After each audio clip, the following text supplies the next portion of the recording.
Réponse aux questions suscitées par la lecture des écrits du livre du ciel.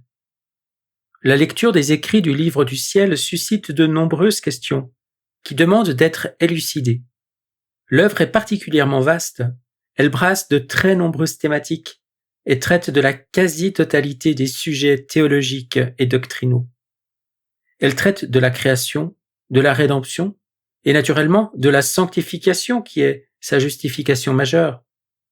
Sans entrer dans de grands débats théologiques, le Seigneur donne lui-même des réponses aux questions majeures que l'on se pose à la lecture des tomes sur la justice de Dieu, la familiarité qu'il entretient avec Louisa, le nombre important des écrits, la différence entre les saintetés antérieures et la sainteté dans la divine volonté, ainsi que le statut particulier de Louisa. C'est pourquoi nous citerons abondamment les textes du livre du ciel en réponse à ces questions. La question de la justice de Dieu. Y a-t-il un mal en Dieu? Réponse.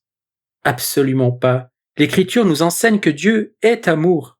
L'amour n'est pas un attribut de Dieu, mais son essence et sa substance. Il s'appelle amour, et en dehors de l'amour, on ne peut l'imaginer ni concevoir son existence. Celui qui n'aime pas n'a pas connu Dieu, car Dieu est amour. Celui qui demeure dans l'amour demeure en Dieu et Dieu demeure en lui. C'était une citation de la première lettre de Saint Jean, chapitre 4, verset 8.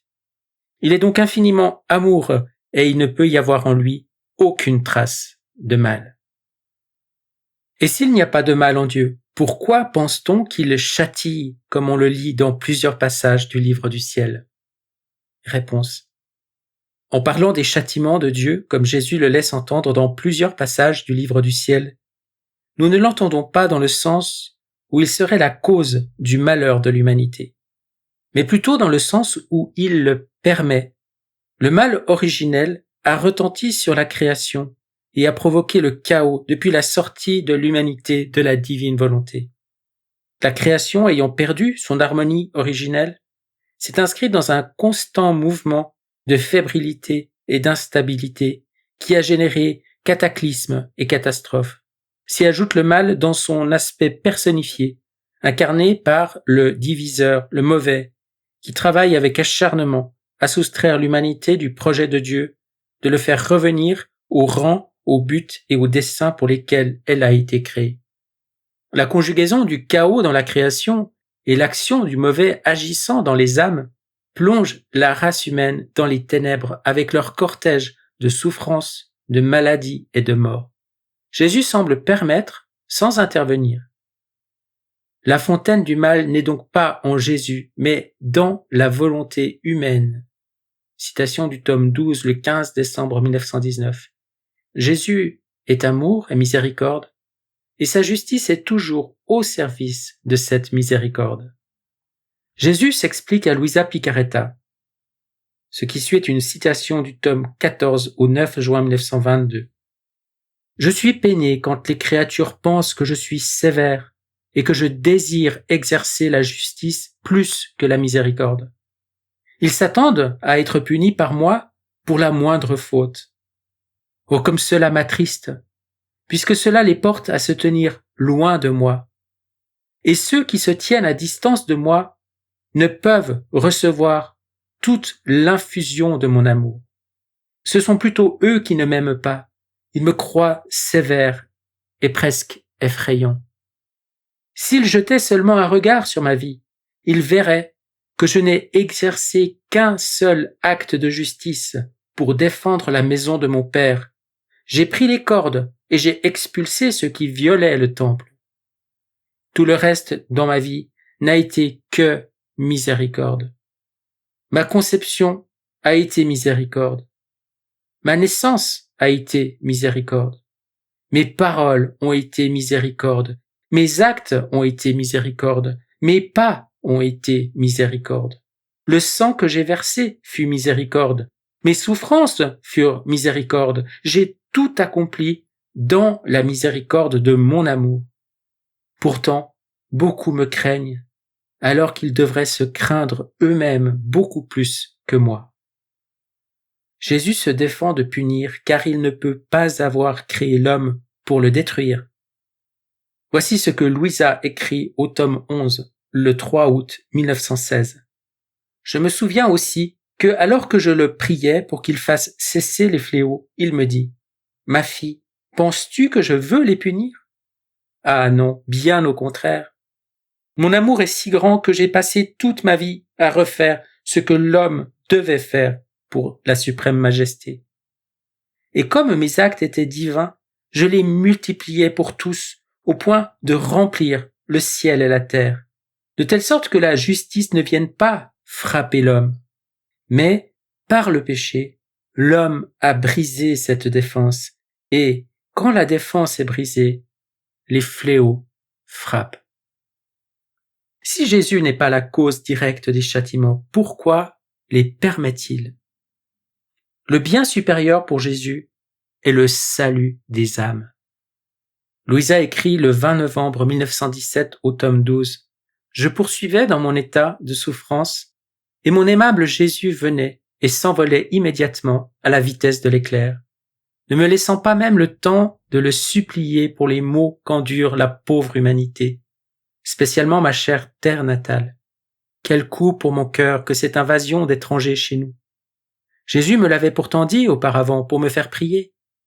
Mais quand je le prie, il me dit « Je serai inexorable ». Cette fois, j'insistais en disant « Jésus, ne veux-tu pas avoir pitié? Ne vois-tu pas que les villes sont détruites et que les gens sont nus et affamés? Oh Jésus, comme tu es devenu dur !» Il me répondit « Ma fille, les villes et les grandeurs de la terre ne comptent pas pour moi.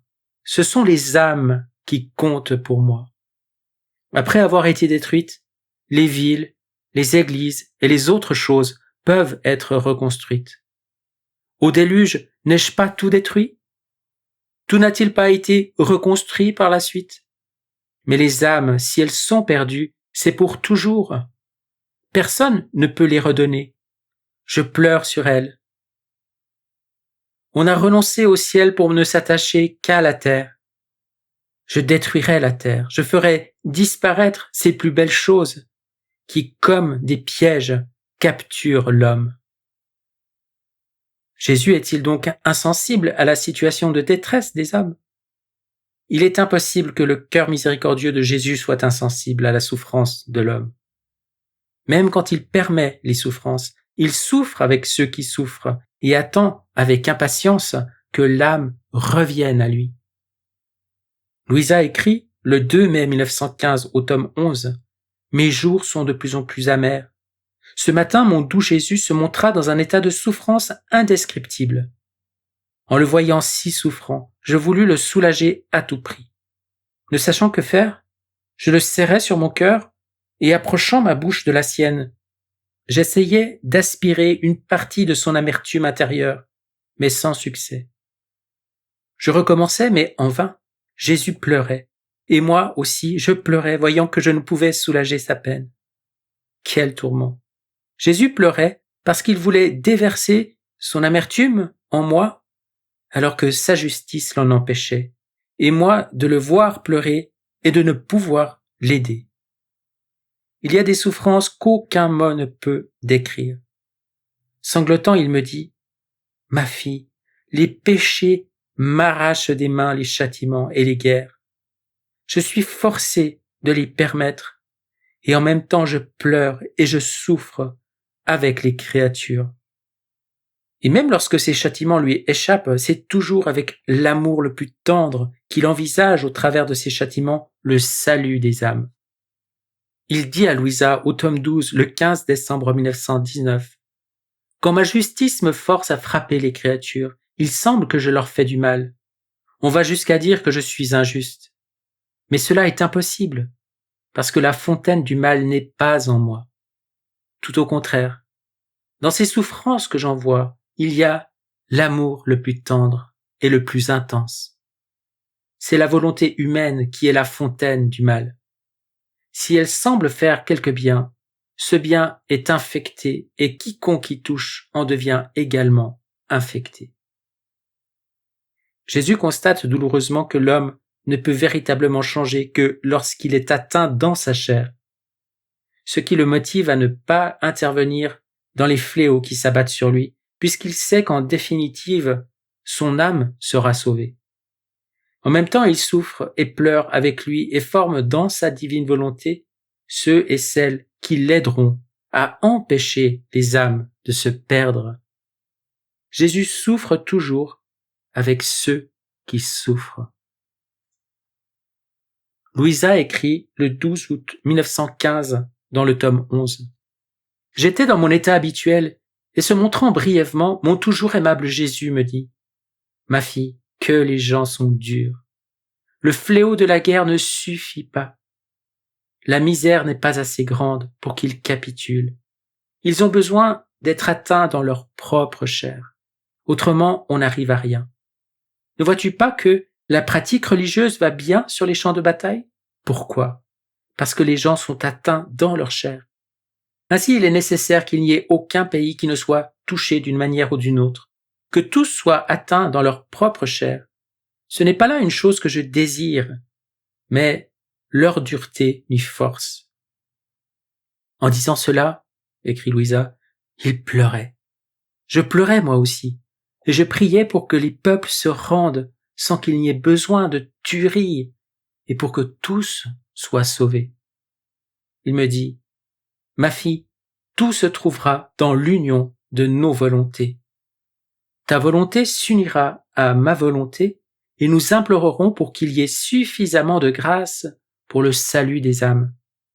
Ton amour s'unira au mien, tes désirs et tes battements de cœur s'uniront aux miens. Nous réclamerons des âmes par un battement de cœur éternel. Il se formera ainsi un filet autour de toi et moi, dans lequel nous serons comme tissés. Ce filet servira de rempart qui nous protégera de tout danger. Comme il m'est doux d'entendre à l'intérieur de mon battement de cœur le battement de cœur d'une créature qui dise avec le mien « Âme, âme !» Je me sens comme lié et conquis et je capitule. Enfin, par un mystérieux dessein de la Providence, le Seigneur se sert des épreuves pour préparer les cœurs à recevoir le don de la divine volonté. Saint Paul, dans l'Épître aux Romains, ne dit-il pas « Tout concourt au bien de ceux qui aiment Dieu, de ceux qui sont appelés selon son dessein » Romains 8, 24. Et en Romains 5, 5, les épreuves produisent en nous la patience, la persévérance, la victoire dans l'épreuve, la victoire dans l'épreuve, l'espérance. Or, l'espérance ne trompe pas, car l'amour de Dieu a été gravé dans nos cœurs par le Saint-Esprit qui nous a été donné. Jésus parle abondamment des épreuves dans le livre du ciel, qui ne sont pas là pour nuire aux âmes, mais au mal qui les enserre et les gangrène. Il veut que le terrain soit préparé pour l'avènement de son règne. « Oh, comme il est beau de vivre dans ma volonté, dit-il. Cela me plaît tellement que dans les générations futures, je ferai disparaître toutes les autres formes de sainteté, quelle que soit leur vertu. Je provoquerai la sainteté dans ma volonté qui n'est pas une sainteté humaine, mais une sainteté divine. Cette sainteté sera si haute que, comme des soleils, les âmes qui la vivront éclipseront les étoiles qu'étaient les saints des générations passées. C'est pourquoi je veux purifier la terre. Elle est indigne de ses prodiges. » C'était un extrait du tome 12, le 20 novembre 1917.